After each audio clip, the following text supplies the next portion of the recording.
Hello, আসসালামু আলাইকুম সবাইকে। চলে আসলাম নতুন একটি শর্ট ভিডিও নিয়ে। দেখেন আমাদের বেগুন গাছে অনেকগুলো বেগুন ধরছে মাশাআল্লাহ। সি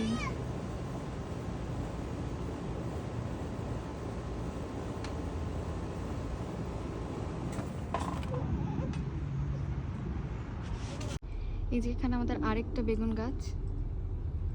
দেখেন কি সুন্দর বেগুন ধরছে মাশাআল্লাহ।